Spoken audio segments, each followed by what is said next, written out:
order, which is the 129th meeting of the Standing Committee on Citizenship and Immigration, where we continue to study migration challenges and opportunities for Canada in the 21st century.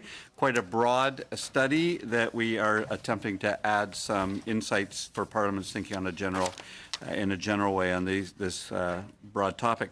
Thank you both, Mr. Bolt and Professor Bélanger, for joining us today. I think we're going to begin with Professor Bélanger. On va commencer avec Professor Bélanger. We shall begin with Professor Bélanger. 7 minutes, approximately. Thank you. Merci. Mr. President and committee members, it's really an honor to share my perspectives as a researcher on the issue on temporary migrants who work in Canada, many of whom may become permanent residents. So I'm a full professor at the Université Laval in Quebec City, and I'm the holder of the Senior Canada Research Chair in Global Migration Processes. So the issue of migrant workers with temporary resident status is a very important one to examine because it holds strong impact for immigration, the labor force, and the economy. On this topic, I have conducted first-hand field research with temporary workers in agriculture, the IT sector, hospitality, and administration in Ontario and Quebec since 2010.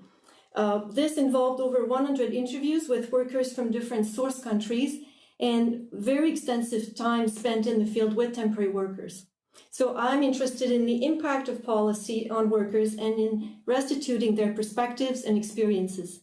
Let me mention first that some of my points reiterate the recommendations already published in the report on the Temporary Foreign Worker Program of the Standing Committee on Human Resources, Skills and Social Development and the Status of Persons with Disabilities. This committee was chaired by Brian May in 2016. Slide number 2, if you have them. Let me first draw your attention to the increasing proportion and number of temporary residents in Canada over the past few decades. A large proportion of these temporary residents are work permit holders. They include foreign students and asylum seekers, as well as temporary workers, of course. I mention this because most studies, as well as the work of the previous standing committee, specifically focus on those who come under the Temporary Foreign Worker Program. Rarely do we have studies considering the impact of the presence of workers with temporary status, including all entry categories. Slide number 3. So the increase is significant both in absolute and relative terms. I'll just bring one number to you. According to the 2016 census, the population of Canada increased by 10% between 2001 and 2016, but the proportion of the temporary residents increased by 155%. That's very important. So despite short-term fluctuations in temporary foreign workers' admissions, which civil servants will certainly share with you, we need to keep an eye on the overall trend and the big picture of the situation. Why should we care, slide number 4, about the increase in temporary residents in Canada? Why does it matter? I will stress 4 reasons today. First of all, temporary residents who work have fewer social rights than permanent residents. Not all of them have access to healthcare services, for instance, yet they pay income taxes. Second, temporary residents who do not have the right to work, some of them don't, are likely to engage in unreported work to support themselves. Thirdly, temporary residents who do not renew their visa are likely to stay in Canada and increase Canada's undocumented migrant population. Fourth, and very importantly, temporary residents on the labor market may have an impact on working conditions of all workers because they're often dependent on their employers for their right to stay, their right to return to Canada, as in the case of workers in agriculture, or the ability to become permanent residents. So for these reasons, they're often willing to work under different conditions, such as lower wages or longer hours. And this creates inequalities among workers and tensions in the workplace. And I've seen many instances in my field work. Slide number 5 shows you some of this, how it may have an impact. It shows you the median weekly income for temporary residents in the workforce relative to permanent immigrants. So what we see from these analyses, we have a full paper with extensive analyses, is that temporary workers earn less than other immigrants. We found also that temporary workers work more hours on average per week than other immigrants. All other things being equal, resident status matters for income, and temporary residents may be disadvantaged, and it may have an impact on the workplace overall. Slide number 6. So this was my first point, the increase in temporary residents in the workforce and the impact on wages. Secondly, I would like to bring forth and specifically talk about temporary foreign workers, not all temporary residents. The majority of these workers hold an employer-restricted work permit. That is a work permit that ties them to one employer only during their employment in Canada. All research is unanimous about the very problematic effects of these work permits on workers. It creates an imbalance of power between the employer and the worker and puts workers at risk of abuse, particularly those holding low-skilled positions, and much research has indicated that women may be more at risk. I have witnessed many cases in my own research. I bring this up and simply also to reiterate recommendation 14 of the 2016 Standing Committee report. It did say that these permits should be replaced by open permits. No other legal workers in Canada are subject to such measure, and foreign migrant workers should not be either. My third point, slide number 7, is about pathways to permanent residency. Some temporary workers have this access to permanent residency, and this is a very positive policy, of course. But there are aspects that require improvement. I will mention 3 difficulties many workers encounter. First of all, temporary workers cannot access settlement services during their period as temporary resident, and this may have a long-term impact once they become residents, permanent residents, for instance, language acquisition. Second, the procedures to make the transition from temporary to permanent status require the employer's participation. This provision makes temporary workers extremely dependent on their employer, including higher skilled workers. Thirdly, the procedure itself is complex and many hire private consultants to assist them. Some find themselves in the stressful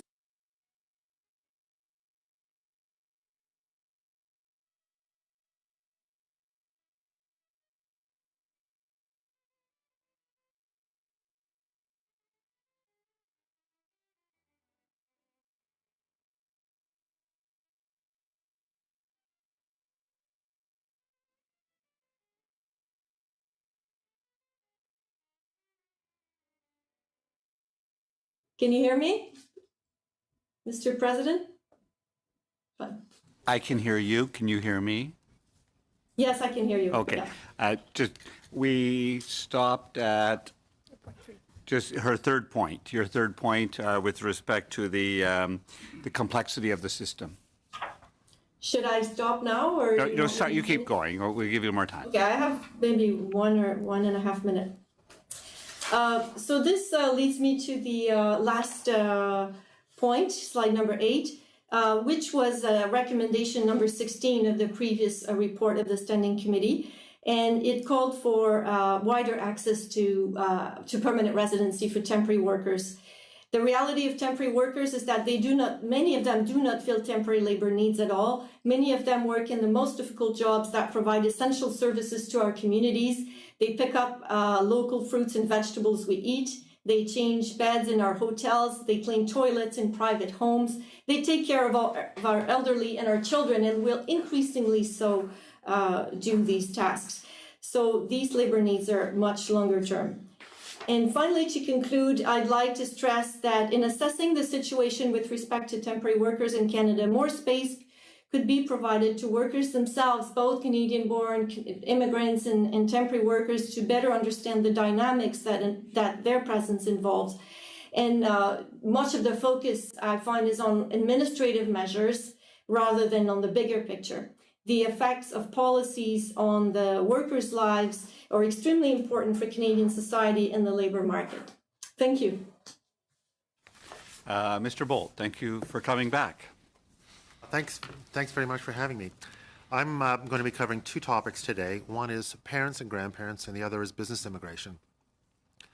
I want to start off, I'm choosing those because they're somewhat controversial. Many Canadians support economic immigration.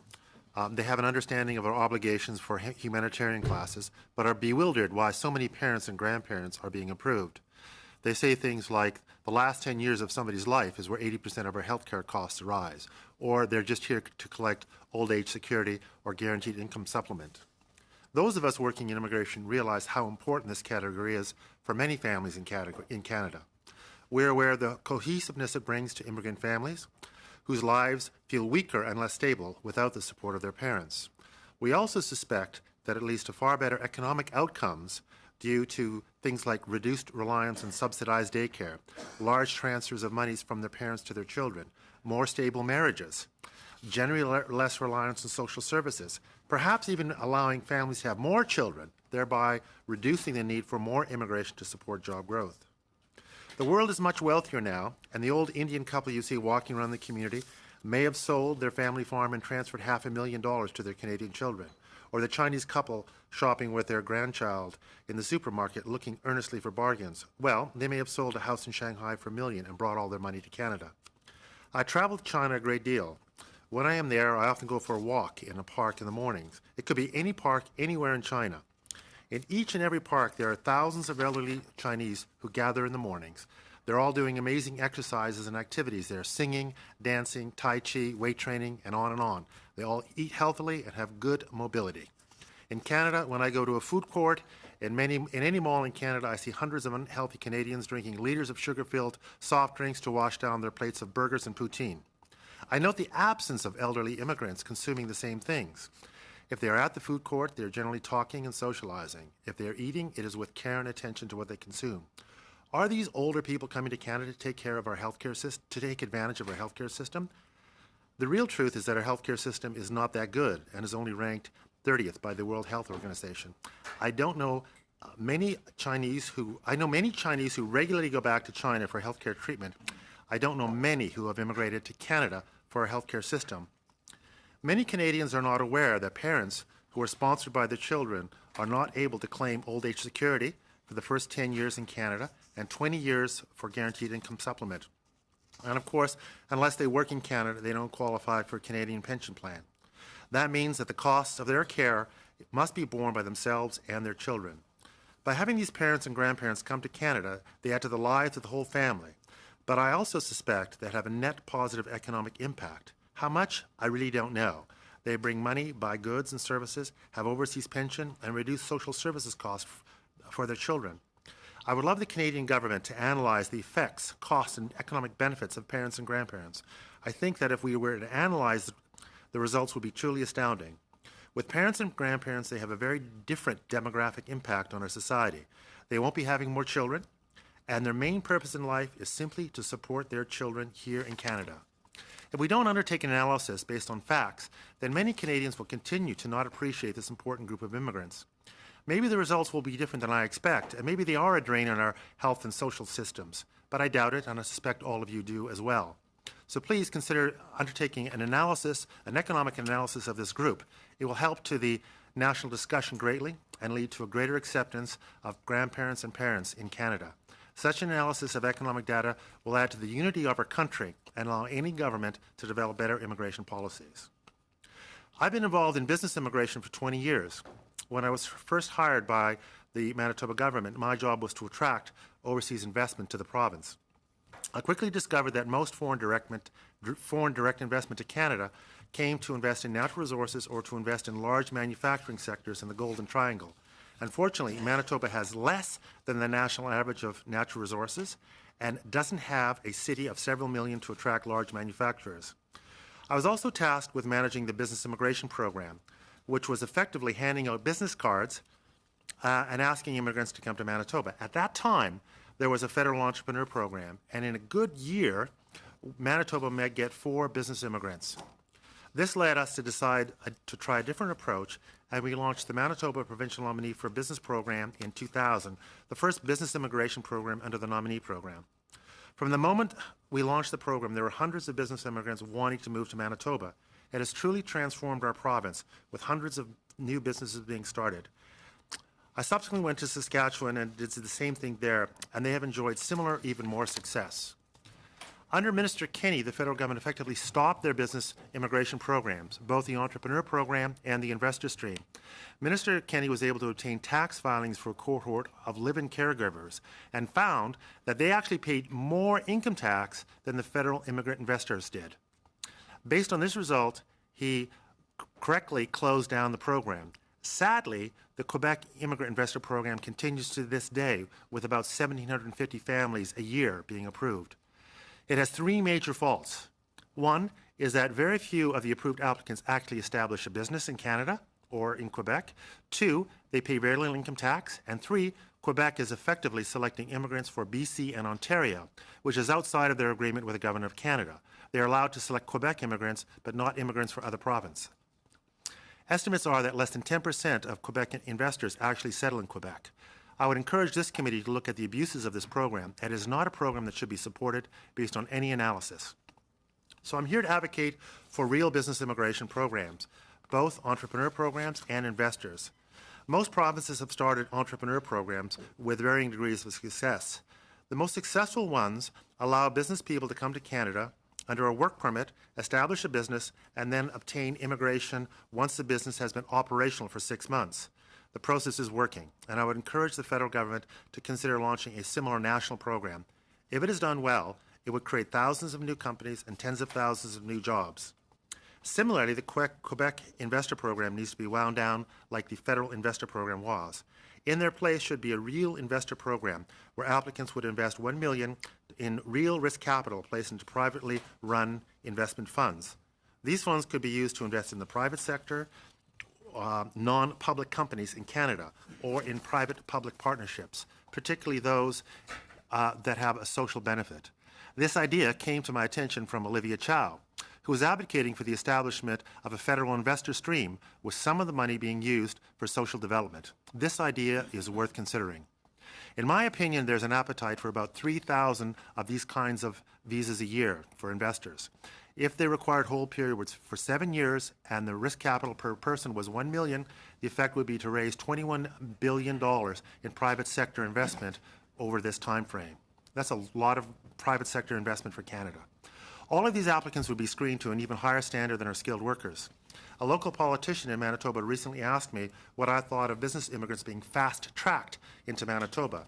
I laughed when he asked, as business immigrants to Manitoba or anywhere else in Canada need to provide at least 5 times more documents, take 2 to 3 times longer to process, and only get work permits until they've established a business. This process takes at least 4 years.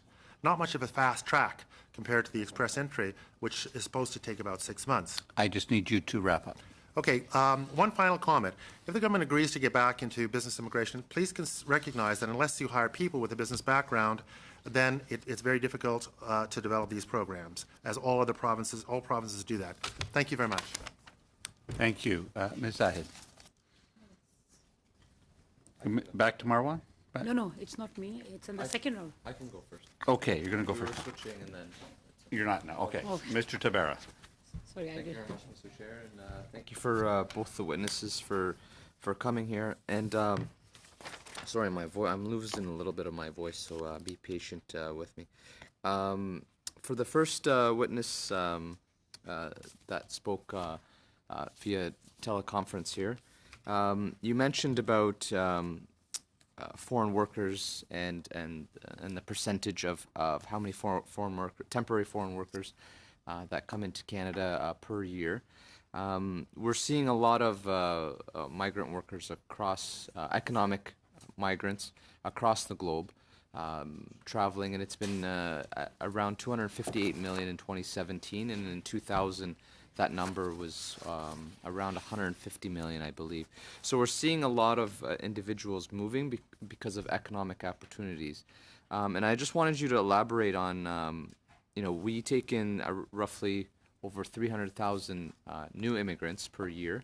I think it would be an easy way for us to capture a lot of these economic immigrants and ensure that they have a pathway to citizenship. They're already paying taxes within our country, probably speak efficient English or French. So how do we ensure that we have these pathways? And as the second speaker, I'll ask you second, Mr. Bolt. You mentioned about business migrants and how to fast track them. We did implement a global skills strategy, which we can now get in economic migrants within a couple weeks, but they're generally high-skilled migrants. How can we do certain policies or implementations like that so that we can harness a lot of these economic migrants that are already here and get ones that are already ready and have certain skills into Canada a lot faster? Thank you very much for the question. It's a very good question. How do we ensure we keep more of our temporary workers who already have established networks, have Canadian work experience? Some of them have some of their family members here as well who are also in the workforce. There's a recent study done by Statistics Canada in partnership with IRCC that indicates that permanent residents who were here before as temporary workers do much better on the labor market than those who come directly into Canada as permanent residents. So this being said, one obstacle right now is that only those with higher skills and higher human capital are provided with the opportunity to stay. However, many of those in other occupations who have lower education, let's say, are likely to stay in those occupations because this is where they have acquired their Canadian experience.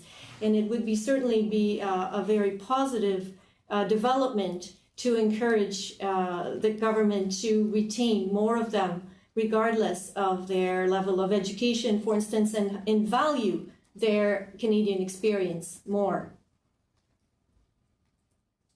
Is that? No, thank you. And you mentioned also the dependency on employers. I wanted you to elaborate that a little bit more. Is that a barrier for them to get permanent residency here? I wanted you to elaborate on the dependency on the employer. Well, the dependence in relationship to permanent residence, it may be a barrier because it's the employer that has to initiate that process with the temporary worker. The employer has to provide documentation about this worker and has to offer continuous employment after the acquisition of permanent residency. Of course, the individual doesn't have to stay with this employer.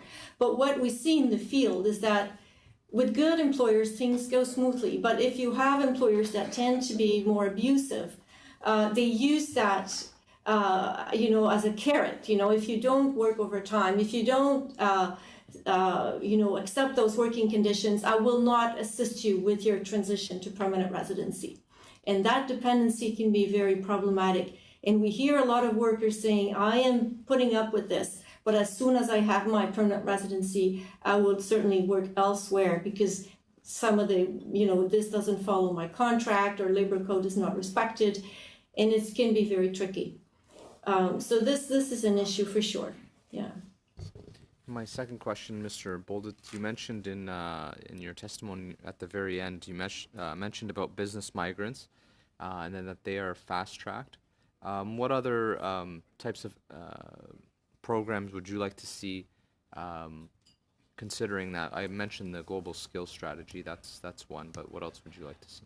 The Canada remains a very attractive place to come and establish a business. And the Canadian government has very few programs to encourage that.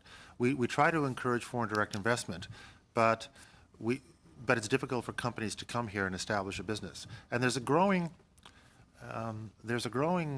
desire in many countries around the world to establish a base in Canada. Some of the advantages that we have are that unlike, I think, any other country in the world, we have a free trade agreement with both Europe and the United States and Mexico. And to establish a base here in Canada gives that opportunity for companies.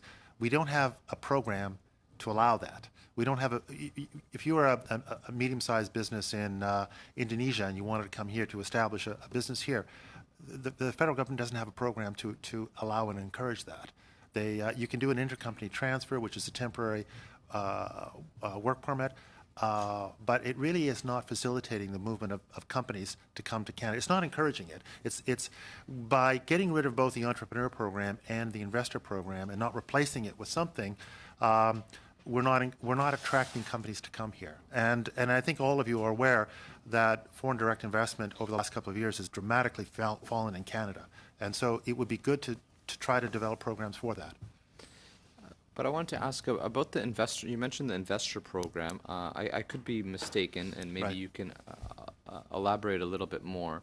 But I believe the criteria was having a certain amount of funds within your bank account, and when you did immigrate to Canada and want to start up a business or invest, a certain portion of that funds had to remain in the accounts, correct? And it was a significant amount. So that was a barrier before then too. Well, it's the money wasn't used. Sadly, I was the person that was responsible for that in Manitoba, and I administered those funds in Manitoba. And the money came from the federal government to the provinces to administer, and the provinces did nothing with those monies. They basically were obligated. What I think is different, what I think it needs to be done is the provinces had to guarantee the repayment of those monies. So the investor would have to, if they deposited $400,000, they were guaranteed to get $400,000 back.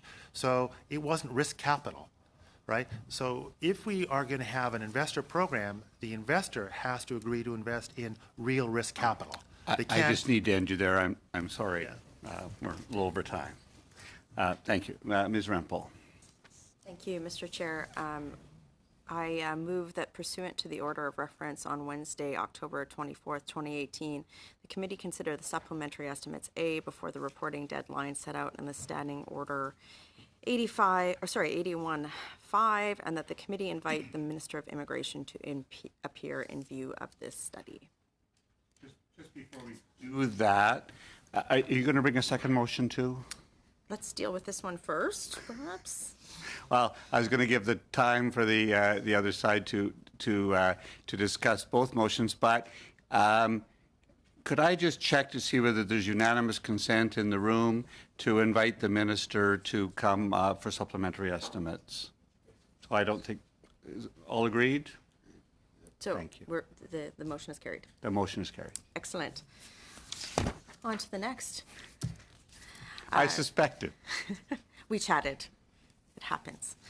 That pursuant to Standing Order 1082, the committee conduct a study of the United Nations Global Compact on Migration, that this study examined the degree to which Canada was consulted, that the study also determined how the compact will affect Canada, including but not limited to potential impacts on immigration levels, resettlement cost supports, potential cost impact on social programs such as social welfare systems, affordable housing stock, regional homeless shelters and food banks, sovereignty on decision-makings regarding immigration policy, that department officials be in attendance for at least one meeting, and that this study consist of no fewer than 2 meetings, that the study be completed prior to Canada making a final decision to ratify the United Nations Global Compact on Migration, that the committee report its findings to the House, and that pursuant to Standing Order 109, the government table a comprehensive response hereto. So moved, Mr. Chair.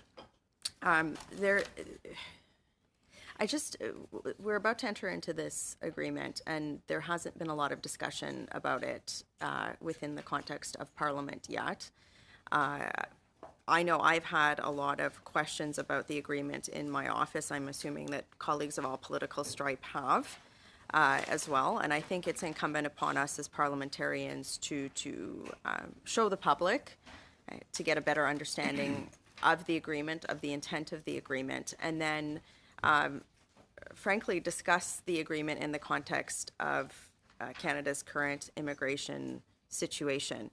The reason why I moved the supplementary estimates motion first was there's been a considerable amount of taxpayer dollars spent on unplanned expenditures related to the situation at Roxham Road. And as a parliamentarian, hope everyone here, it's incumbent upon us to understand the full impacts of this agreement and perhaps also the Global Compact on Refugees prior to ratification, so that as parliamentarians we can evaluate this in the context of the upcoming immigration levels plan, as well as in the context of the budget. I am frankly a little bit tired of evaluating budgetary impacts related to the immigration system at this point in time after the fact. And I'm also becoming frustrated about evaluating changes to policy related to immigration levels without looking at a broader context. So I think that this motion, and I do believe that it is in order, given the fact that we have moved similar rules in our routine motions. And it's also related to the scope of this study, but I think that it is incumbent upon us to get this done prior to ratification in December. Thank you. I'm going to suggest that it is, strictly speaking, not admissible because it did not have 48 hours notice. However, if we can find a way to weave it into our ongoing work, I think it would be accessible. It would be acceptable. Okay, point of order on that, just for clarification. In our routine motions, it does say that 48 hours notice is required for any substantive motion to be considered by the committee unless the substantive motion relates directly to the business then under consideration. And I would note that the business under consideration is a study entitled Migration Challenges and Opportunities for Canada in the 21st Century. And indeed, the preamble to the Global Compact on Migration is something that directly relates to this study. So what I would not like to see happen is this study specifically on the Global Compact migration be punted and that the committee reports findings or recommendations to the House post ratification of the compact. I'm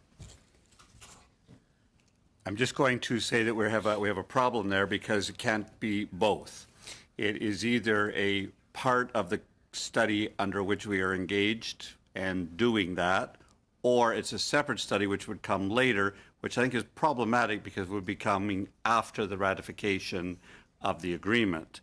So I am trying to work with you on this. If we can work for a way to have it in this study, it would be an allowable motion, which I think we can do. But point of order, for clarification, the routine motions don't state that the study has to be part of a different study. It has to be that the substantive motion, the content of the substantive motion is relevant to the subject matter at hand.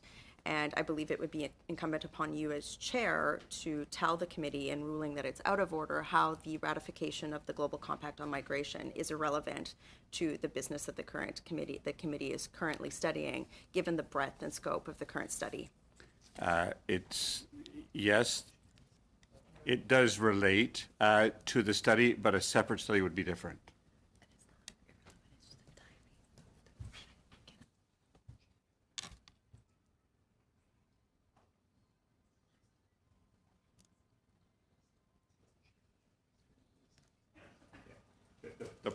This is my exact issue. The way the wording is right now, it is to conduct a study of something which is outside the current study. So I would, if we want to keep that wording that it's a study outside the current study, I will require 48 hours notice. If we're able to find a way to have the study within this study, which I'm very amenable to, then it would be acceptable. Just a point of clarification, Mr. Chair, on the record, you just stated that the Global Compact on Migration and a study of that is relevant to the business at Absolutely. hand. So I'd ask you to clarify how a study on the Global Compact on Migration is not part of the business at hand, because the current, the routine motion that we passed on February 16th, 2016, states again that the substantive motion relates directly to the business then under consideration. So it is Yes. incumbent upon you to inform committee on your decision on how the Global Compact of Migration would not be relevant to the migration challenges and opportunities for Canada in the 21st I would argue, century. and I will rule, I don't argue as the chair, I will wait here in a minute, that a study of something is outside the scope of this study. However, the topic of this discussion would be ruled within the scope of the study. It's slightly nuanced. But just I won't recognize you yet because I have other speakers. I think I'm first. No, you're third, Okay. and then fourth. I will rule that the issue of this, if we can phrase it as the issue, if you're acceptable with that, we would put it into the study and we would get it within the time frame of December 10th ratification. However, a separate study outside this study would not be allowed. So I'm kind of giving you a little option there to say if you want to just change it to include in this study the topic of, then we can do it. And we'll get your work done, I think. So just as, if I may, Mr. Chair, as a point of clarification, what you're proposing today, would that allow for 2 meetings specifically on the topic of the Global Compact migration, as well as a report presented to Parliament with recommendations prior to the ratification of the agreement? I would say that it would be impossible to have that done before December 10th. However, the committee could direct an interim report on this topic before that date. So we could report, but it would not be a report, it'd be an interim report, which could be done. Am I correct? An interim. Yes, an interim report. So we would send it to the House before December 10th. But it would be an interim report on this study with one narrow focus, which would be the Global Compact. Okay, and so, just so I don't have to argue this again down the road, would the motion need to be amended to make that formal? I think we should amend it because I think it should be on the record. What we're Can gonna, you I amend think that? we will do it, but I would like to. We can get that on. Yeah, we can amend it once we're doing that. I'd like to go to Mr. Sarai. Could I ask just for us to suspend so the government side could just discuss this for 5 minutes, if that's okay? Okay, we're going to suspend and have a little discussion. My apologies.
Thanks, Mr. Chair. Ms. Rempel, this is really interesting. Yeah. I think we should do it. It's good work.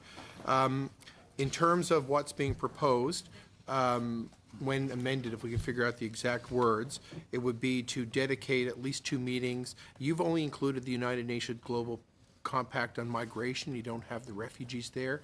I'm not sure if it's your intention to have both of the global compacts included in this sort of like interim report period, in which case we might require 4 meetings instead of 2 to get it all fleshed out and then get the interim report in. And just to clarify for people in the room, there's no government response in particular in respect of the interim report. We'll get the government response on the full report when it gets wrapped together. So I just want to make sure that we're clear about what we're agreeing to. There could be if the committee directs it, but there's the usual timelines. Could be. Let me just... Sorry. In which case, we are happy with doing that as part of the study that we have before us, that if we squeeze 4 meetings in this topic and we can get it done before December 10th, as suggested by Ms. Rempel, I think it'd be very worthwhile. You're agreeable to an interim report? Yeah. So the clerk has suggested, I've got Mr. Tilson next, but just before he does, clerk has suggested some wording that, striking pursuant to standing order, that in relation to the committee study of migration challenges, etc., the committee study the United Nations Global Compact. So it's sort of a small s study. We study the Global Compact on Migration and the Global Compact on Refugees. All continues down till that the committee present an interim report on its findings on these 2 topics to the House, and that they table a report. Point of clarification, actually point of order. Mr. Chair, have you deemed my motion admissible as it stands? I would have to rule it inadmissible unless we can find a. I'm moving outside procedure to not deem it inadmissible. On a similar point of clarification, if you rule it inadmissible today due to the 48 hours notice, I can move it again on Thursday. So just to explain, when I discussed this with the analysts and the clerk today, we felt this was urgent enough. I'd like to get it done today so they have time to get the best witnesses given our time frames. We have a break week in November. We can wait till Thursday. I just wanted them to get going on it. Right. My concern, Chair, is that if my motion is not moved as written, that the interim report will not have a government response tabled with it to Parliament, which I think is incumbent for us to have done prior to the ratification. So if the decision here is you are trying to amend my motion, I would assume it's admissible as follows. If you are ruling it, if you are attempting to edit it such that it is part of the study with an interim report, but there is no. No, so we've left in the government I guess table this is what I'm trying to report. say. If you try and amend my motion, it is. I'm assuming it's in order. I'm trying to amend it to make it in order. Okay. Well, I don't accept that Okay. unless there is an understanding that from the government side that the request here is to have a government response tabled. The analyst is just asking, are you expecting a government response prior to December 10th? Well, it's the standard. It's the standard orders. We won't have one prior to it's 120 days. Yes, but we have no problem with a response, but I would note that what I would not want to see happen, and through procedural technicalities, is us have an interim report or no interim report and say, don't worry, this will be part of the response to the overall study, and then we are in an election, which would be unfortunate, and that is not the intent of my motion. So the way the motion as amended would go is a committee report present an interim report on its findings on these 2 topics to the House, and that pursuant the government tables a comprehensive response. That would be done. You're not going to get it before December 10th. A response. But it would be before June 30th. 120 days. one would presume. Tabling will be before December 10th. The tabling of the report will be before December 10th. The government response could be up to 120 days. So this is your opinion on a motion that has not been yet ruled in order. That's right. I'm trying to help you get this through. I would be very curious, Mr. Chair, as to what the government's response would be, or the government members' response would be to such an arrangement prior to you ruling it in order or out of order. They may just prefer me to rule it out of order. In which case, I will move it again when That's when right. it is in order. And then the analysts have a harder time, and the clerk has a harder time to get this done before December 10th. It's kind of up to you. But I would love to hear from my colleagues. Okay. I've got Mr. Whalen. Would you like, and then Mr. Tilson and Ms. Kwan. Yeah, it's exactly what we're proposing as to whether or not it's not possible to have a December 10th response. Not a This response, a should- report. Yes, the report will be by December 10th. The response can't be by then. And then as to whether or not, it's the response comes to an interim report, I'm not sure what the rules. If the clerks say, the analysts say that they can't have a response to the report, then presumably it comes before April the 9th. Just doing the quick math on the number of days in each month. So that should be acceptable to Ms. Rempel. Otherwise, it's out of order, and I guess we waste time on Thursday. Coming to the same conclusion, likely. So the government members, through you, Chair, would accept asking for a government response on the interim report? Okay. Thank you. So then perhaps, I'm looking to the clerk for procedural appropriateness. I should move the motion with the amendment. This is one of those, I'm trying to find a way to get this motion passed to honor the 48-hour notice, but if you make some changes to it, it works, and we'll accept it as part of the business today. So if I have the floor, Mr. Chair, then my understanding is that you are ruling my original motion out of order. However, if you wanted to substitute some language there, we'll rule it in order. Then I so move Okay. that, in an ode to Bosch and O'Brien, in relation to the committee study of migration challenges and opportunities for Canada in the 21st century, the committee study the United Nations Global Compact on Migration. And No. the other one? No, you don't want the other one. And for this reason, just as an aside, and to my colleagues, I don't feel it's as far along as the Global Compact is. So you might want to I'm fine at looking at them both at the same time. I think it would be prudent. They're both at the same level at this point. Okay, and They're both the at the Global same level. Okay, continuing on. And the Global Compact on Refugees. That this study examined the degree to which Canada was consulted, that the study also determined how the compact will affect Canada, including but not limited to potential impacts on immigration levels, resettlement cost supports, potential cost impact on social programs such as social welfare systems, affordable housing stock, regional homeless shelters and food banks, sovereignty on decision-making regarding immigration policy, that department officials and the minister That's, You're adding that. that's not in the motion. So you do not want the minister to be in attendance? A relevant minister? Relevant minister? We can always request the relevant minister. They may or may not come. And the relevant, Request or there, require?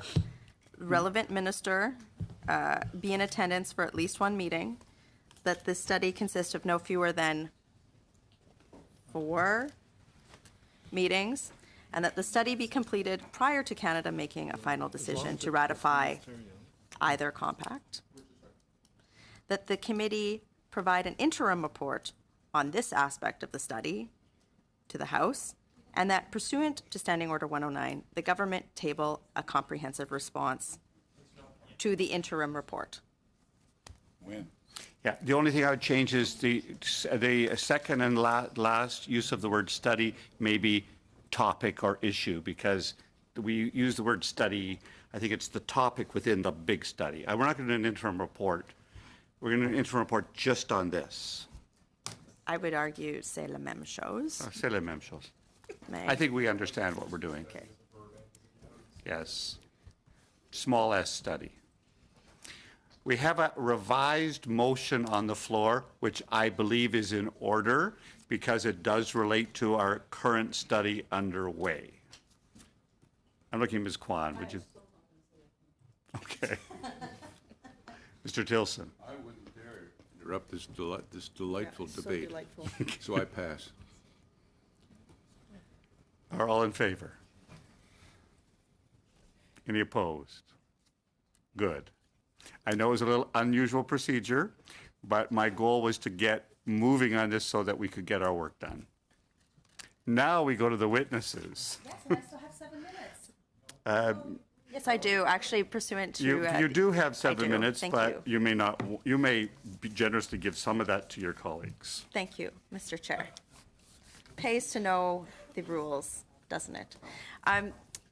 Okay, going back to the topic at hand, I'm very interested with regard to the temporary foreign worker program writ large. I think a lot of Canadians don't understand that the TFW program is broken down into different silos, that there are, the high-skilled workers, low-skilled workers, the seasonal agricultural program, and I find it's one of the biggest topics that I hear about in my work as the shadow minister. I find the term pejorative in nature, temporary foreign worker, because I think to the witness testimony here, we are in certain areas of the country relying on this type of work, and I think it's incumbent upon us in this committee to understand why. One of the potential changes that I've rolled out as an official policy for my party is that we would seek to completely revamp the program to do the following: to make it less onerous on employers who require labor by having better labor market data and better tie the entry to that, but also to the testimony that was given here, recognize that in certain areas, entire industries and regions are relying on this work. So rather than just looking at it year over year, saying, look, if the labor market data shows this, then we should be trying to offer a path to entry over time. Now, my question is this. One of the concerns that I hear from a lot of Canadians is wanting to ensure that self-sufficiency and integration is one of the key aspects of Canadian immigration policy. And I think that there's a lot of perception that we are offering paths to entry for people that are relying on Canada's social programs. And I'm sorry, I've lost your name here, Dr. Belanger. My question is this: would you be amenable, if we're looking at a path to entry in a revamped TFW program, where that is actually tied to a record of employment over a set period of time? So, for example, let's say you worked 3 out of 4 years, and you demonstrated that you have been employed in Canada and not been a drain on the social assistance program, that is a way to path to entry. I'd just like your comment on that.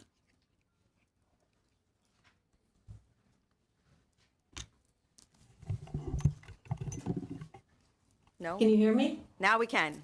Okay. Okay. So did you mean after people acquire permanent residence or before? What I'm trying to do is, and I mean, we would need to rethink resettlement services in rural communities, et cetera. But basically saying, look, if you're coming here year after year to pick fruit, there's probably a need for that over time. So, but the path to residency should be attached to proven employment, because I think where Canadians are finding difficulty with our immigration policy right now is that there's a perception that low-skilled workers are entering the country either through our humanitarian immigration system or through this program, and then will become a drain on the social program or our social welfare system in Canada. So I'm just trying to eliminate that as a narrative and offer that as an incentive for people to stay employed in Canada after they've entered the country as a low-skilled worker?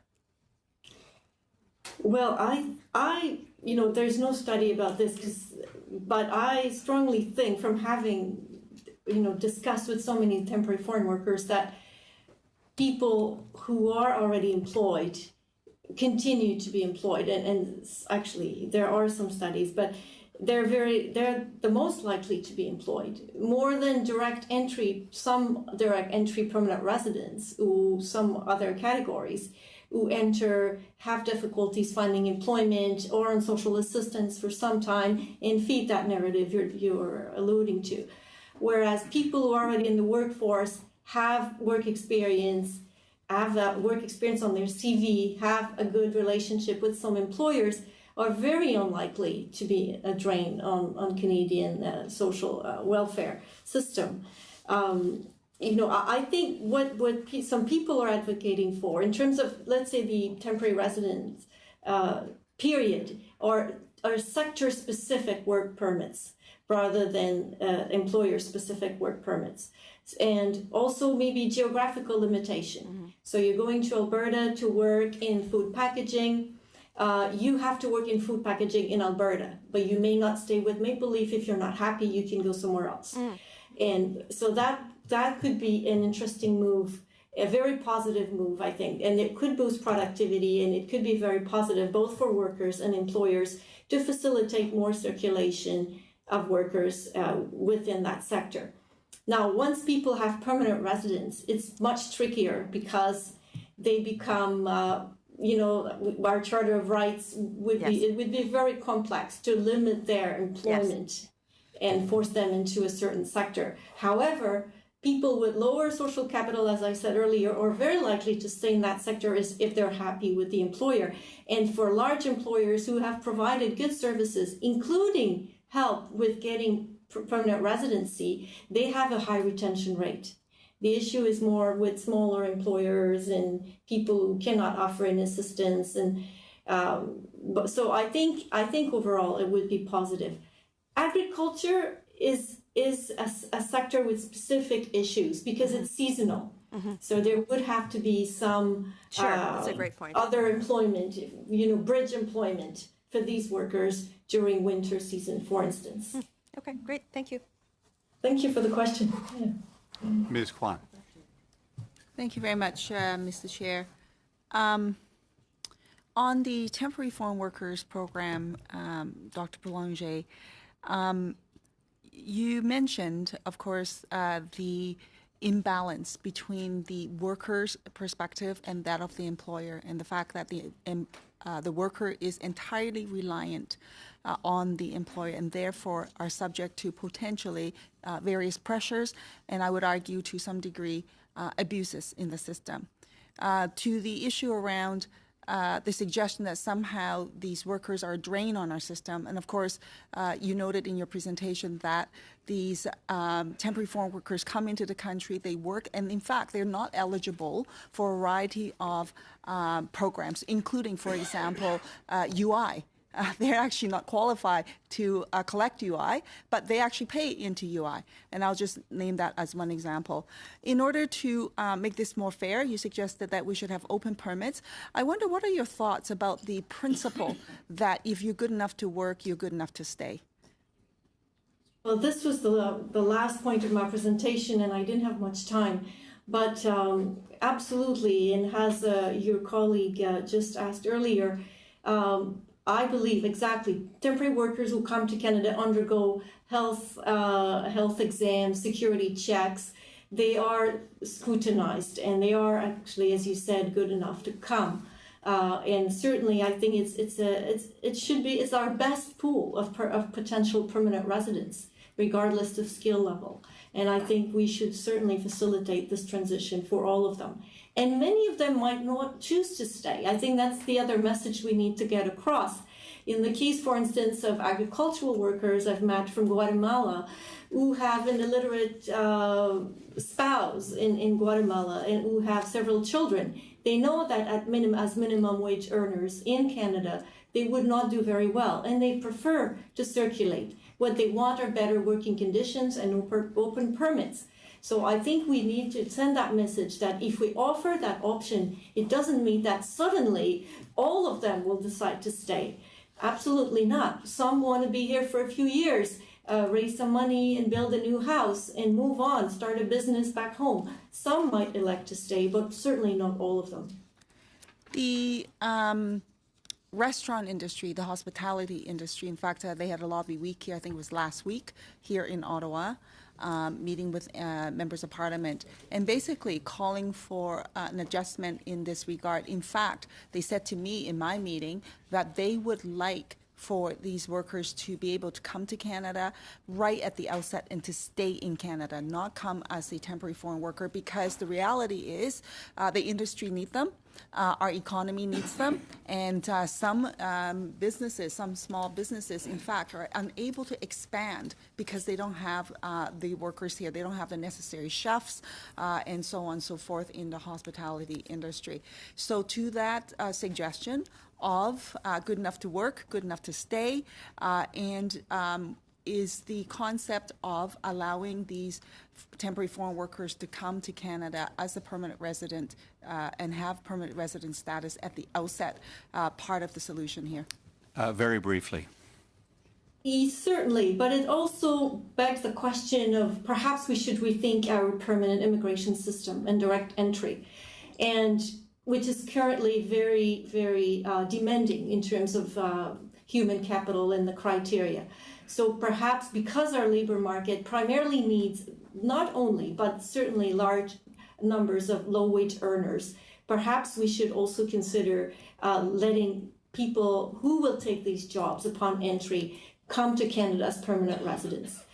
Because the other problem is to favor this two-step migration, to make it, to generalize that two-step migration process. It could also become an issue. Which, by the way, the federal government used to have a program of low skill, middle skill, and high skill workers, and that's now been done away with just high skill. So your suggestion is to bring back low skill, medium skill, high skill immigration, a direct path.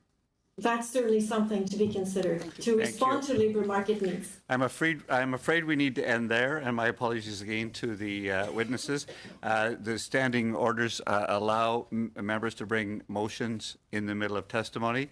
That happens regularly, or somewhat occasionally, and we're sorry you didn't get as much time with us as you.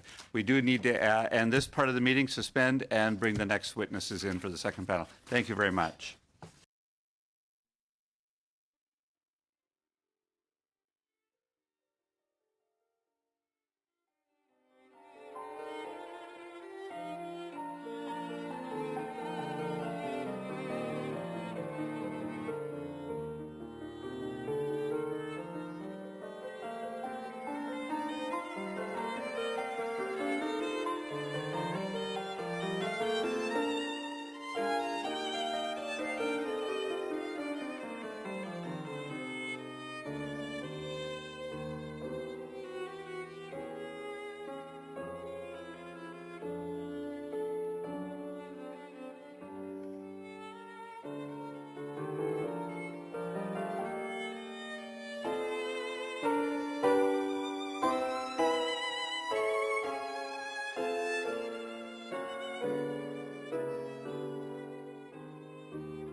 call us back to order.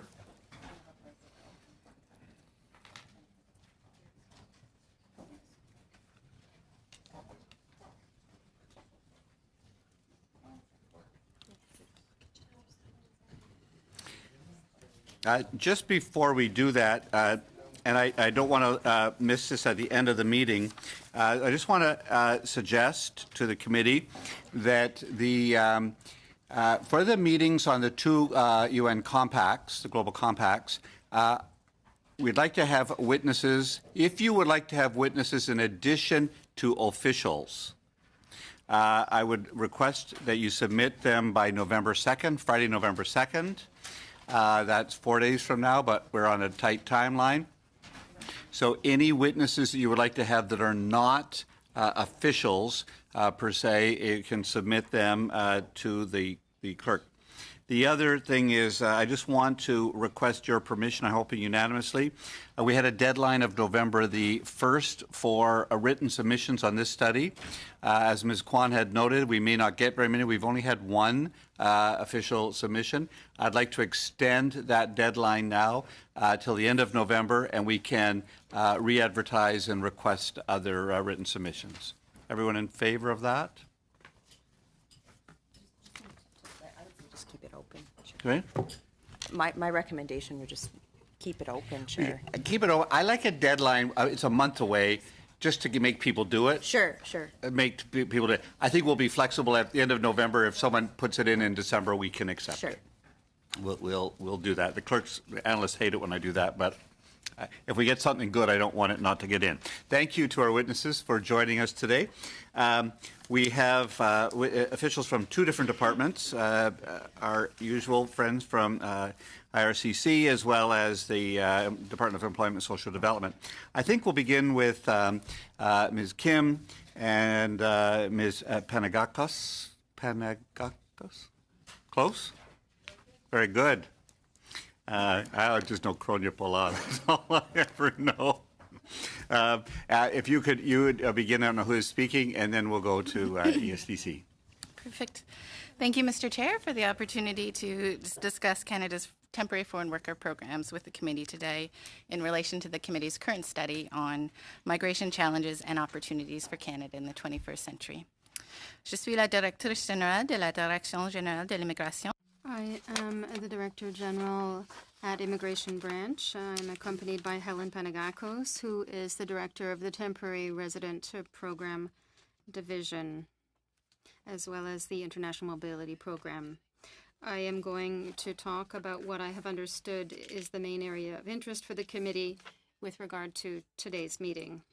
First, I'd like to give an overview of our temporary worker program, including the responsibilities of the different departments and recent changes. Second, I'd like to explain the way the rights of temporary foreign workers are protected under our programs. Third, I'd like to describe the current access to the permanent resident program for temporary foreign workers at all levels. My colleagues at Employment and Social Development Canada will then provide information related to their temporary foreign in relation to the temporary foreign worker program, and after we'd be pleased to answer questions. Aware, we'll give an overview of temporary foreign worker programs, and there are two distinct temporary programs under which foreign nationals can come to work in Canada. With respect to the temporary foreign worker program, IRCC has a shared responsibility with ESDC, and as my colleagues from ESDC will describe, their department issues labor market impact assessments under this program, which allows Canadian businesses to hire temporary foreign labor when there are no Canadians available. Once an employer has a labor market impact assessment, they then come to IRCC to process a work permit and then, if needed, a visa as well in order to come to Canada. IRCC also administers the International Mobility Program, which is distinct from the Temporary Foreign Worker Program, and this falls solely under our purview. This program, which was created in 2014, facilitates the entry of foreign workers to advance Canada's broader economic, social, and cultural interests. In some cases, these are employer-specific work permits, under which the worker can only work for the employer on the permit. And these are cases such as academic researchers, intra-company transferees, or those coming under international trade agreements. And in some cases, these are open work permits, such as for postgraduate work permit holders, which are international grads who are studying in Canada, who then get an open work permit to work for any employer in Canada for a limited amount of time. And it also includes youth coming for working holiday experiences under our youth mobility exchange agreements with other countries. Under both temporary worker programs, just over 300,000 work permits were issued in 2017, which covered a broad range of skill levels and occupations. Recognizing the important contributions made by migrant workers to Canada and Canadian businesses, ESDC and IRCC have been working closely over the last year to consult with key sectors and industries about the temporary foreign worker program. In addition, in June 2017, we launched the Global Skills Strategy, which aims to facilitate faster access to top talent so that companies can grow, create jobs, and contribute to Canada's economy. As part of the Global Skills Strategy, IRCC provides expedited work permit processing to temporary workers in high-skilled and management occupations and dedicated client support to companies making a significant investment in Canada.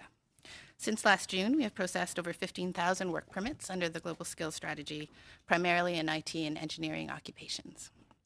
While Canada benefits economically from temporary workers, Budget 2018 recognized that Canada also has an obligation to ensure that temporary foreign workers are aware of their rights and are protected while they're working in Canada. ESDC will expand on the measures taken to improve communication with workers about their rights. In addition, the employer compliance regimes under both the Temporary Foreign Worker Program and the International Mobility Program are one of the government's main worker protection tools for migrant workers. First, at the front end, the compliance regimes establish the program requirements to which employers must adhere. Under both programs, the employer is required to be actively engaged in the business, comply with all federal and provincial laws, provide the same wages and occupation as identified in the offer of employment, provide a workplace free of abuse, and keep documentation for 6 years. And then on the back end, the compliance regime inspects employers to ensure that they are complying with those obligations. Le régime de conformité ne vise pas à être punitif, mais plutôt à encourager la conformité. Compliance regime does not seek to be punitive, but rather to encourage compliance. Its consequences can include warning letters, a ban, fines, the publication of names of employers who do not comply with the regulations. When a crime is suspected, the cases are sent to partners. Under the International Mobility Program, the IRCC every year inspects approximately 25% of employers recruiting migrant workers. Based on results, since the implementation of the system in 2015, the non-compliance rate is approximately 15%, and the vast majority of these cases are administrative errors or non-intentional errors, which are then corrected. With regard to these corrections, nearly $100,000 in compensation has been paid to workers since 2015. I understand the committee is also interested in pathways to permanence for migrant workers as well. Many temporary workers are transitioning to permanent residence. So in 2017, Canada admitted over 34,000 individuals as permanent residents who had previously held a work permit, or about 43% of economic principal applicants.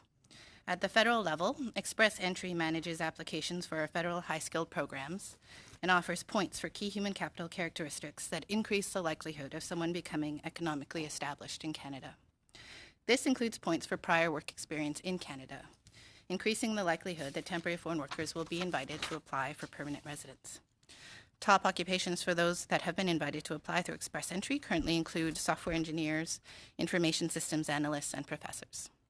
Importantly, though, transition pathways are not only limited to workers in high-skilled occupations, but are available across all skill levels through different permanent residence programs. For example, the Provincial Nominee Program recognizes that provinces and territories are well positioned to determine their specific labour market needs and enables them to nominate permanent residents across all skill levels. The PNP sees an even higher proportion of temporary workers transitioning to permanent residence, with about 64% of principal applicants from 2010 to 2015 being previous work permit holders. In fact, many jurisdictions have developed streams targeting temporary workers and specific occupations. Under the government's multi-year levels plan, no other program grows as fast or as much as the PNP. Another permanent residence program offering pathways to permanent residence at various skill levels is the recent Atlantic Immigration Pilot. It was developed in concert with Atlantic provinces and implemented in March 2017. We've worked to build strong partnerships between the business community and settlement service provider organizations in order to help fill labor gaps in the Atlantic region, and importantly, also seek to ensure better newcomer retention in these jobs and communities. To conclude, Mr. Chair, I would note that our suite of temporary and permanent economic immigration programs is designed to contribute to Canada's economic growth and prosperity, while also balancing the interests of both workers and businesses. This includes offering access to foreign workers who can help businesses fill labor market needs in the short term, ensuring employers live up to their obligations to those workers while they are here, and offering pathways to permanence for those individuals who are likely to economically establish and succeed in the long term as new Canadians. J'espère que cette information sur le rôle. I hope that this information about the role of the IRCC in relation to temporary worker programs will be useful to members of the committee. I will now let my colleague, Philippe Masse, have the floor. Thank you. Good afternoon. Thank you, Chair, members of the Standing Committee. Thank you for giving an opportunity to talk with regard to this study and the opportunities for Canada in the 21st century. I am joined by Tara Cosgrove, who is the Executive Director of the Temporary Foreign Worker Program and Integrity Services Branch of Service Canada. Given the emphasis of the study on how to enhance the health and safety of migrant workers while in host countries, I would like to focus my remarks on ESDC's efforts to protect migrant workers within the Temporary Foreign Worker Program. D'abord, j'aimerais présenter un I would like to begin with a broad overview of the program and then discuss some of the issues facing temporary foreign workers and finally outline some of the steps that the department is taking to better protect these workers from abuse and or exploitation. I apologize in advance if there is a bit of duplication with the comments that have been given by Natasha. FW program are to enable employers to hire foreign workers when Canadians or permanent residents are not available, to ensure that Canadians and permanent residents are considered first for opportunities, and to protect temporary foreign workers while they are in Canada. The program is jointly administered by ESDC and IRCC with the support of the Canada Border Services Agency. ESDC is responsible for processing and issuing labor market impact assessments, what I will refer to as an LMIA, at the request of employers who wish to hire temporary foreign workers. The LMIA process aims to ensure that employers do not have access to domestic labor when hiring foreign workers. As part of the process, employers agree to comply with program requirements, which include conditions aimed at protecting temporary foreign workers and the Canadian labor market. ESDC is also responsible for administrating the program's employer compliance regime. In 2017, ESDC approved approximately 35,000 employer applications, representing about 97,000 positions under the program. 62% of those were in primary agriculture. While in Canada, TFWs have the same rights to workplace protections under applicable federal, provincial, and territorial employment standards and collective agreements as Canadians and permanent residents. We know that temporary foreign workers coming to Canada under primary agriculture and low-wage streams in particular, including caregivers, are the most vulnerable to mistreatment, abuse, and exploitation. These groups are more vulnerable because of language barriers, isolation, often working in remote areas, lack of awareness of their rights and protections, and limited access to support services and resources to exercise their rights. Some also fear retribution, including the threat of being returned to their home country if they speak out. The Government of Canada takes the protection of TFWs very seriously. ESDC has a system of checks and balances in place to identify and prevent abuse and exploitation, which we are continually working to improve. ESDC has the authority to conduct administrative inspections to ensure that employers comply with program conditions. However, ESDC has no direction over criminal matters, such as human trafficking, and we refer those to the appropriate authorities at CBSA and the RCMP. En vertu des processus de SDC, in terms of ESDC processes, an employer must advertise positions to Canadians and permanent residents and must be registered on the Government of Canada's Job Bank service before they can request foreign workers. Job Bank has developed security and validation practices to assess the genuineness of employers and employment opportunities advertised on its platform. The LMIA process itself includes the assessment of the genuine status and past compliance of employer. More specifically, Service Canada officers must consider 4 factors to confirm whether a job offer is legitimate. That is, whether the employer is actively engaged in a business, whether the position is being offered is a reasonable employment need, whether the employer can demonstrate that they are able to fulfill the conditions of the offer, and the employer's past compliance with federal, provincial, territorial laws that regulate employment and recruitment. The SDC makes information available to TFWs about their rights through a number of channels. The government produces an online pamphlet entitled Temporary Foreign Workers, Your Rights Are Protected, in the 3 most used languages amongst TFWs, which contain information on their rights while in Canada. Since March 2018, the Service Canada is providing key information directly to TFWs when they apply for their social insurance number and has developed a dedicated webpage on TFW rights and protections. Furthermore, we are facilitating efforts to better inform TFWs of their rights by working more closely with migrant worker support organizations. For example, in January of 2018, ESDC provided a grant to the Migrant Worker Dignity Association that was used to develop 17 different workshops aimed at educating temporary foreign workers on topics such as their rights and responsibilities, gender violence, and access to benefits, including employment insurance benefits. These workshops will be used to support information sessions for both workers and employers going forward. Budget 2018 also announced the establishment of a pilot project for a migrant worker support network in British Columbia for temporary workers dealing with potential mistreatment or abuse. The goal of the network is to better support temporary foreign workers to understand and exercise their rights, as well as supporting employers as well in understanding and meeting their obligations and requirements. Network members include temporary workers, migrant worker support organizations, settlement agencies, foreign governments, Government of BC officials, academics and legal professionals, unions, industry representatives, employers, and federal government representatives. Members collaborate on key issues facing temporary foreign workers and make recommendations on prior initiatives that should be considered for funding. The SDC has a comprehensive compliance framework in place to enforce employer compliance with program conditions and requirements, which in turn helps protect TFWs. Stemming from recommendations by both the UMA Committee and the Auditor General, we have taken a number of initiatives to improve the compliance regime. To better target our resources and efforts, we have launched a new risk-based predictive model to help identify which employers to inspect, prioritizing the highest risk cases.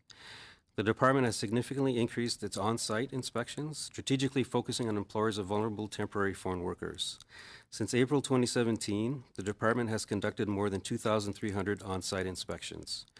For inspections completed since that time, approximately 50% of employers were found to require corrective measures to become compliant. The department is strengthening its capacity to conduct on-site inspections, and more specifically, Winter 2018 saw the launch of unannounced inspections in response to recommendations from the OAG report, an additional tool in identifying and correcting non-compliant behavior amongst employers. As of October 15, 2018, over 280 unannounced inspections have been launched. While most employers will work with the SDC to take corrective action and become compliant, those that are found to be non-compliant face a range of consequences, including monetary penalties ranging from $500 to $100,000 per violation, and program bans of various lengths, including 1, 2, 5, and 10 years, or even permanent bans for egregious cases. Employers found non-compliant will also have their name and address published on IRCC public list with details of the violations and consequences. The SDC also operates an online fraud reporting tool and a confidential tip line. These tools provide TFWs and the general public with a means to encourage disclosure of possible wrongdoing. All allegations are reviewed and appropriate action is taken. When warranted, matters are referenced to the CBSA or CMP for further investigation. I need you to wrap up very quickly. The last point is around partnerships. We continue to collaborate with partners, federal departments, to further secure worker protections. We're also working more closely with provinces and territory who regulate the labor market in many jurisdictions to identify roles of the various partners and fill some gaps. And I'll leave it at that. Of course, I mentioned the Migrant Workers Support Network, so thank you for allowing us to be here. Thank you very much. Question, Ms. Zahid. Thank you, Chair, and thanks to all the witnesses for coming today. My question is in regards to the labor market impact assessment. Almost about a year ago, our government waived the labor market impact assessment for two different categories related to the caregivers when the care is needed for persons with medical care and when the care is needed for children under 13 for families making less than $150,000. How has this change impacted the number of caregivers who are being hired are coming to Canada?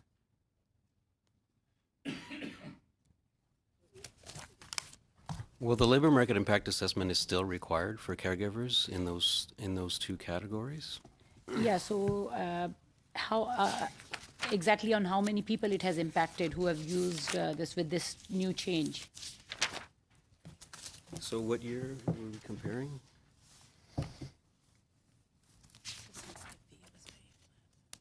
Since the fee was waived, I'm sorry, Yes, I the misunderstood the question. I don't have that specific answer in terms of the impact of the fee change. That was fairly recently in the last 6 months, 8 months, I believe. So we can come back to the committee with a Is it possible specific if we response to can have that. some Yes, response apologies. in regards to that?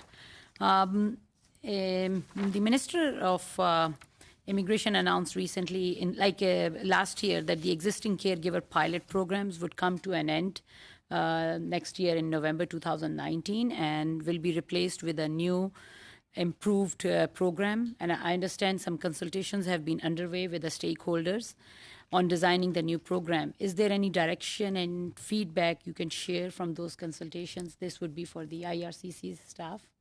Thank you. And maybe just to start off, to be clear, the current pilots that are in place, they began in 2014 in November.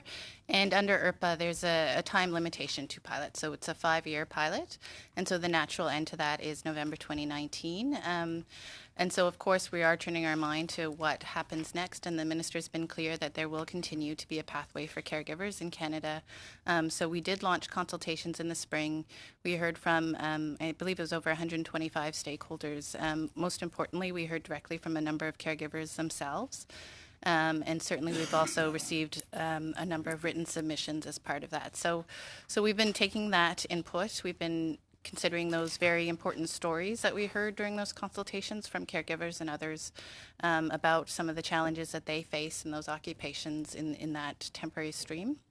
And we are developing options, and the minister, I expect, will be looking to, as he said, announce what will come afterwards before the current pilots end in November. The caregivers who are coming in and after a certain time when they complete those requirements, they apply for the permanent residency. So could you share some numbers on the number of caregivers who have been coming into the country and how many go on to apply for and receive the PR status? For sure. So when the change was made in 2014, there was a grandfathering for the live-in caregiver program, which ended at the same time. So we do see a number of applications still coming through under that program, although it's winding down. And the minister has made a number of commitments in terms of our processing of that inventory. And I can tell the committee that we are on track in terms of looking to eliminate that inventory very soon. At the same time, the pilots were launched, and the model that was put in place was that caregivers could come under the temporary foreign worker program, and as they gain their work experience, they would then be able to apply for permanent residency under those pilots. So because work experience was required, the 2 years, the take-up under the program has been, slow going for the first few years while they applied, came in, gathered their work experience. But I believe it's been about 1,500 applications so far in admissions between 2014 and 2017. I don't have more recent numbers. 1,500 applications for the PR. That's right. Yeah.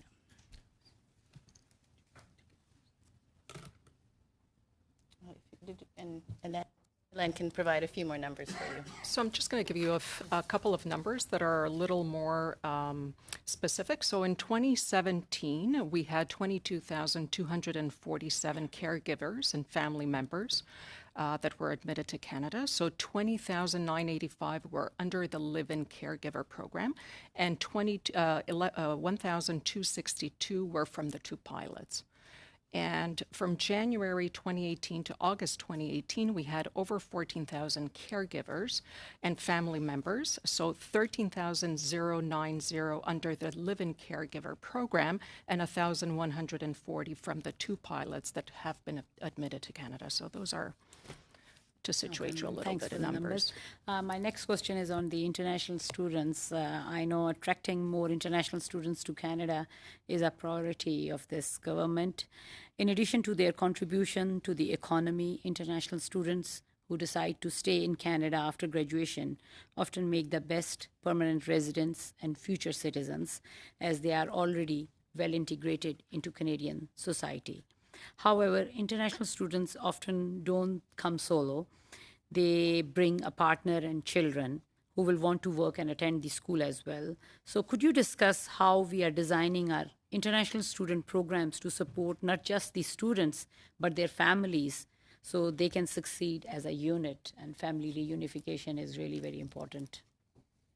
Yes, absolutely. So, agreed. I believe under a current study, it's been estimated that international students bring about $15.5 billion to Canada's economy every year through their contribution in our educational institutions. And it's definitely a priority in terms of our permanent residence programming for the reasons you mentioned in terms of the language capacity, the education, the Canadian credentials.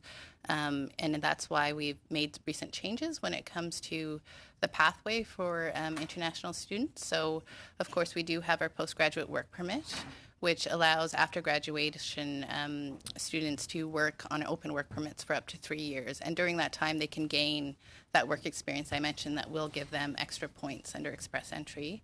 There's also been changes to Express Entry where additional points are given for Canadian study. And so recently we've seen that the number of international students that are included is fairly high. So it's about 30 to 40% of those invited to apply. My point is more is on how are you doing any specific TRP processing for these partners or the children? Yes. And do they apply from abroad or do they apply from Canada for their work permits? Because in many situations that's not very clear. Okay. Very briefly. Absolutely, sorry. And so their spouses as well do get open work permits when they accompany them while they're doing their studies. Thank you. Mr. Tilson. Yes, what are the current wait times for live-in caregivers with respect to gaining permanent residency?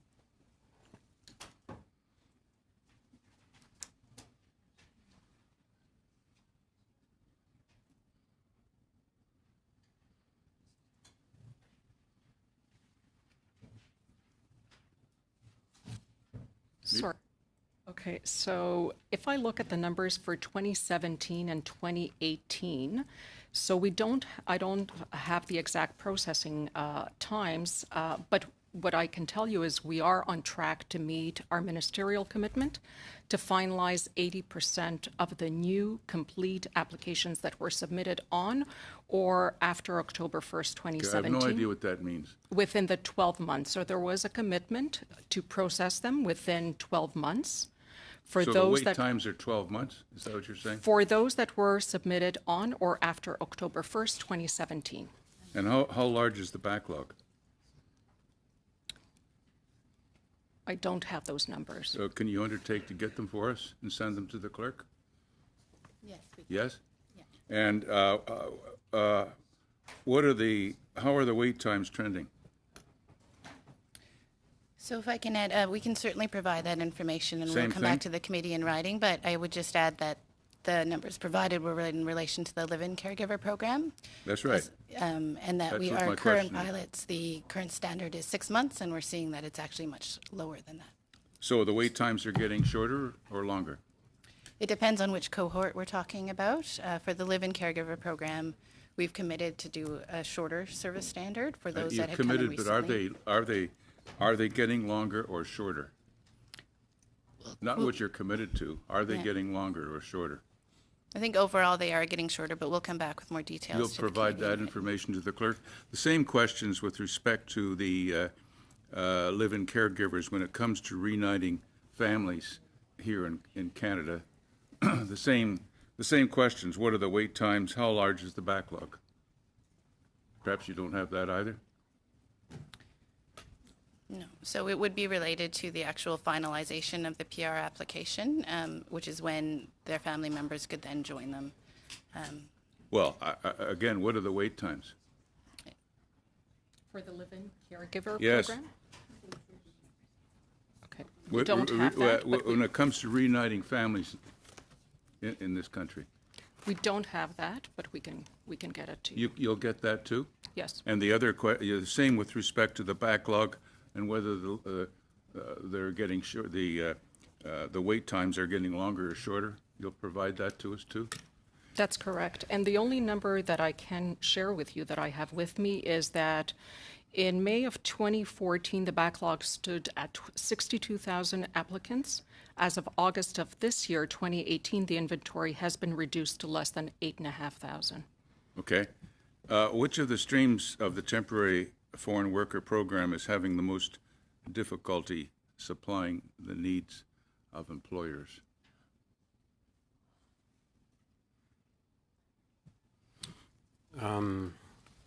I don't know if I can answer that directly. I mean, it's a demand-driven program, so the employers need to apply to the program and meet the conditions. And Well, there some of them are more in demand than others.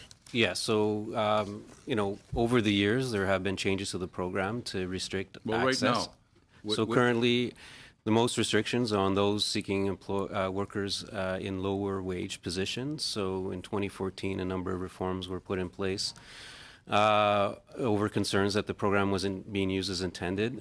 This included a $1,000 fee on all employers outside immigration, outside agriculture, that is. In the low wage space, the lower skilled positions, there are limits on the percentage of employees, foreign employees, a workplace can have, which is 10% if you've been in the program since 2014, and if you already been in the program, it's 20%. We limit the duration of the work permit to 1 year. As well, we refuse to process certain occupations in hospitality industry and high unemployment areas. So there's 10 occupations in restaurants and hotels and the like that if the unemployment rate in the region, the economic region, according to Statistics Canada, is 6% or above, we don't even process that application. So there are more restrictions around the low wage component of the program. I guess my question is, what are you doing to encourage Canadians to pursue the most in-demand positions? What are you doing? Well, And I can say that inside the program, one of the principles is that we require employers to demonstrate efforts to recruit Canadians first. And so they must, at the beginning, advertise positions to Canadian at the median wage. In the low wage space in particular, we require employers to reach out to specific underrepresented groups which are underemployed in the Canadian labor market. So they must advertise to 2 groups in particular. They must advertise nationally for their jobs. So we do require employers to demonstrate that they have made efforts. The other element is through Canada's Job Bank. As I mentioned, every employer must be registered on Job Bank. And if you're recruiting if you're advertising for the purpose of recruiting a temporary foreign worker, you must sign up for the job match feature, which basically enables the worker to identify his competencies and skills and the employer to set up a profile for the type of job. And there's an algorithm within the program that will suggest potential matches to employers. Employers must contact or attempt to contact those workers on the system that have been identified and be able to report back on the outcomes of any interviews on why that is done. So those are within the program, the elements that focus, first of all, on ensuring Canadians have access to those opportunities. thank you. How much time? 20 seconds. 20 seconds. I will gladly give my time to my NDP friend. Ms. Kwan. I owe him. Thank you very much. CBC's Fifth Estate just released an investigative report about the Canadian government blocking international adoptions from Muslim-majority countries, focusing in on Pakistan. Specifically, the Canadian government under Harper in 2019 implemented a ban on adoptions from Pakistan with no warning. Internal documents obtained by CBC's Fifth Estate reveal that officials said, quote, "It's impossible to adopt Pakistan children given Pakistan's prohibition on adoptions," end quote. A follow-up call from CBC to the Pakistani High Commission was made, and their press secretary said, quote, Point of order, Mr. Chair. What's the relevance of this line of questioning to a temporary foreign worker study? I do believe that this is in scope It's of on the broad migration. study. However, the witnesses were invited to speak about the temporary foreign worker program. So I think the member may ask the question. I think it's allowed within the scope of the study. However, the witnesses may be also very clear that this is not within your jurisdiction, and so you may decline to answer. But the question is within the broad scope of the study, just not within necessarily the expertise of our witnesses. Thank you, Mr. Chair. And a follow-up call was made from CBC to the Pakistani High Commissioner, and their press secretary responded by saying, quote, "The government of Pakistan has not banned adoption at all. We do not have any restrictions as such. Adoption is allowed," end quote. What we know is that the ban is tied to Canada's interpretation of Sharia law. The minister said in question period today that Canada needs to harmonize adoption laws with the country in question and the laws of Canada. Canada does not practice Sharia law. Pakistan does not follow it. And in fact, international adoptions from Pakistan continue now just as they did before 2013 to other countries. So my question then is this: why did the Canadian government in 2013 begin using an interpretation of Sharia law to block international adoptions from Muslim-majority countries like Pakistan? When was this current minister, made aware of this policy? Why is the current government continuing to use this policy? As a result of this, how many applications have been affected? That is to say, how many vulnerable children have been left in need? How many families have been broken up?